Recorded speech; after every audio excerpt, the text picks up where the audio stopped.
stringed orchestral instruments like violins, violas, cello, and bass, they have a different set of textural elements that can be brought towards orchestral scoring and cinematic scoring. A lot of these are again based on the kind of the tone or tenor of the instrument itself, but also the playing style. So there are a couple of really important ones. The first are having long sounds, like long bowed sounds, which sound something like.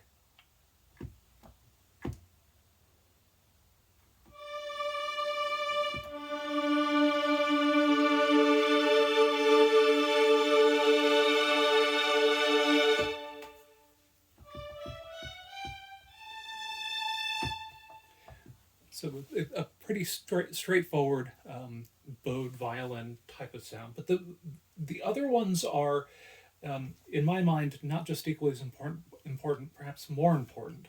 There's spiccato, which is still bowed, but it is at a very short length. So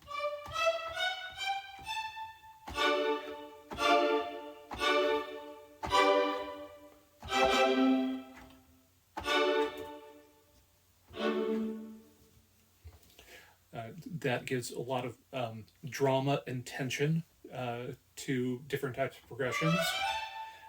That would just sound a little bit muddy if it was played with. So a introduction to a line, if one was going,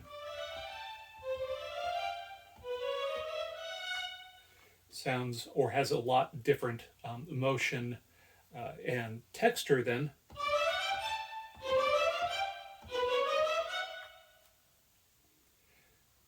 So spiccato is a wonderful tool in the toolbox. Perhaps my favorite though is pizzicato, which is when the string player plucks the strings. So it's instead of hitting the bow, it's all plucked.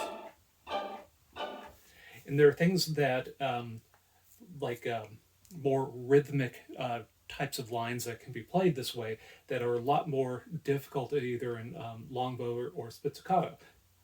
Things like.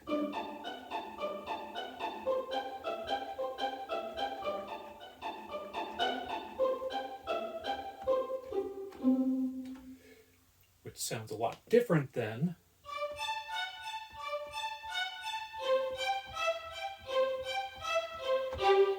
And the last that's commonly used are tremolo, and that gives, again, a bit more drama.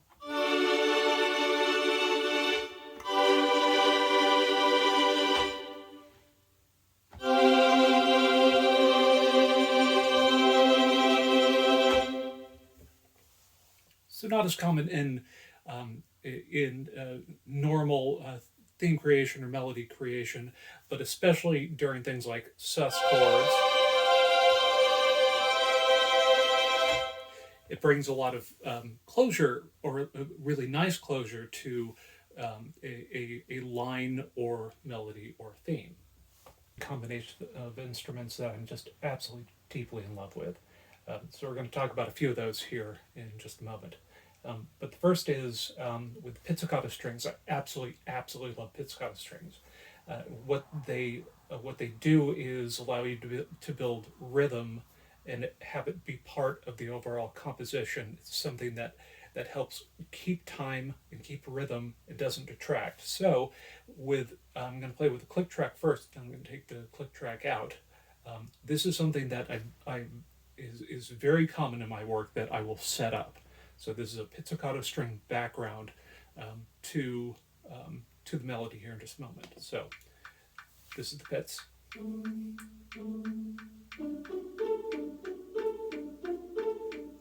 Outlining the chords.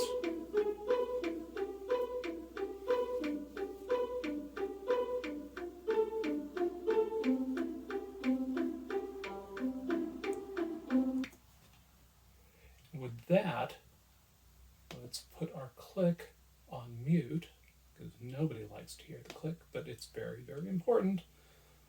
And let's bring in some of the long strings as not a counterpoint, but as a layer on top that brings in the the main theme of this exercise. So again.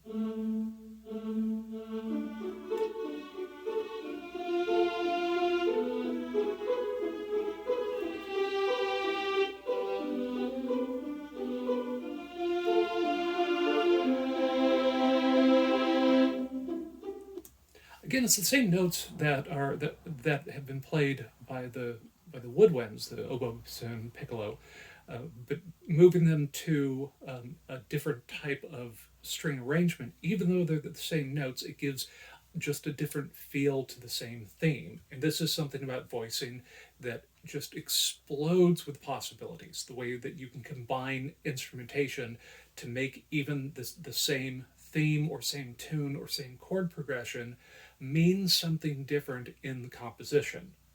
So another great example of this is, let's just take out the long strings and we'll go back and bring in just the piccolo.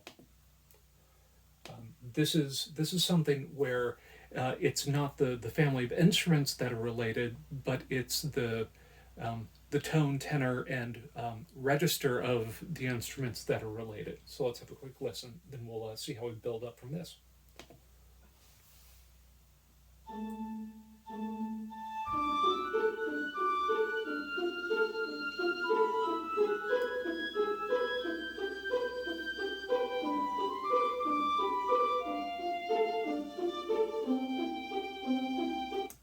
Okay, it sounds great, but there's still something lacking. A lot of times, voice and instrumentation is a study in tripods.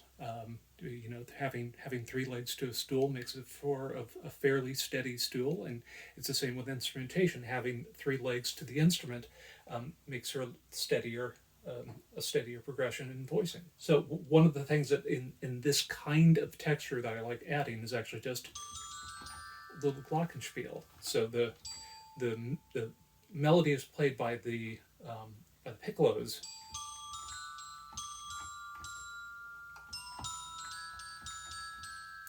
So what I'm going to do is instead play the slight counter melody, which is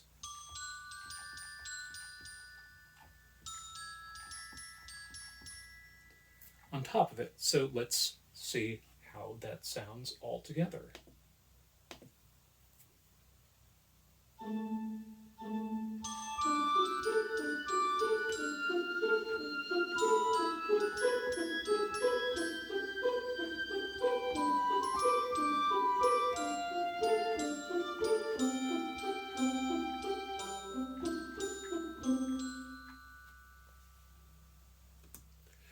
And it gives, again, the same notes, the same theme, a different feeling uh, to how that theme works.